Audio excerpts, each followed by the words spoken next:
Hello students, I am your science teacher and this is video part 2 of this chapter, that is chapter 18, wastewater storing.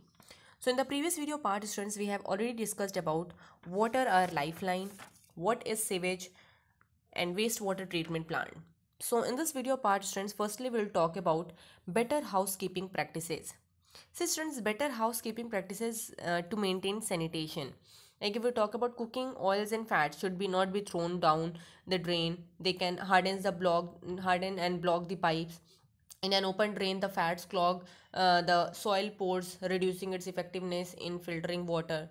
Throw oil and waste in the dustbin, right? And do not throw chemicals such as paints, pesticides, and medicines into the drains. They kill the bacteria which otherwise help in cleaning the water, right? And do not throw the used tea leaves, solid foods, soft toys or napkins in the drain. They can clog the drain. And do not allow the oxygen to enter the sewage water, right, as oxygen is important for natural process of decomposition. Now we'll talk about sanitation and diseases.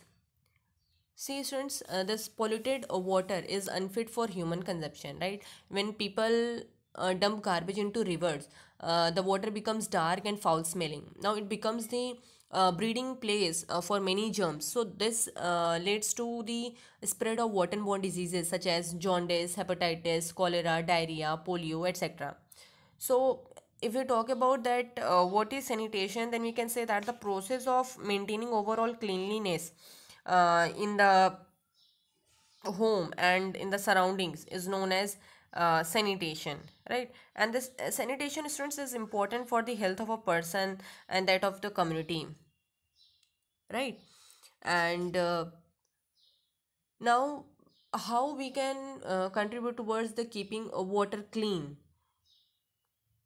right? So we can say that students, the chemicals like paints, pesticides and fertilizers etc should not be thrown, right? And cooking waste such as leftover food peels etc should not be thrown into dustbin instead of the drains.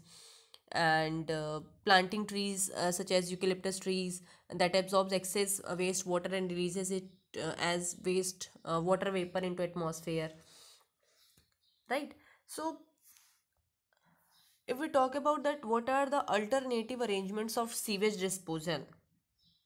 Then what we can say is that by on-site human waste disposal technology, the human excreta uh, can be disposed along the production of biogas, which is used as a fuel for domestic purpose. And in an aeroplane, vacuum toilets are used in which the waste and small amounts of blue sanitizing liquids are sucked into a septic holding tank, right? And a clean environment promotes good health, that we all have a role to play in keeping the environment clean and healthy, right? And if we talk about in vermi processing toilet, human excreta is decomposed by earthworms, so the operation of the toilet is very simple and hygienic. So the human excreta is completely converted into vermi cakes, and this vermi cake is a very good manure for the soil in present in condition, right? Now we'll talk about our last topic, that is sanitation at public places. See, a large amount of waste is generated in the public places, such as like railway station, bus depot, uh, airport, hospitals, tourist places, etc. every day, right?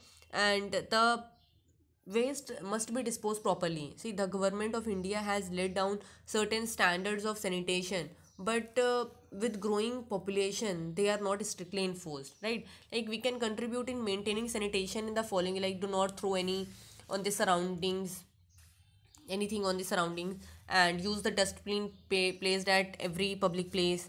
And if there is no dustbin students at any public place, then you can carry the litter home and throw it in the dustbin, right? There must be a wash basin with clean water with soap, and there must be a clean water supply, right? And student, the information about health and hygiene should be available at public places,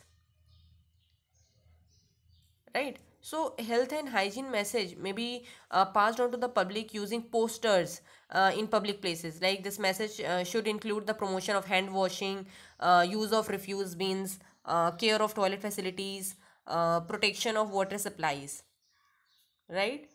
So your chapter is complete now. I hope you all have understood. Thank you.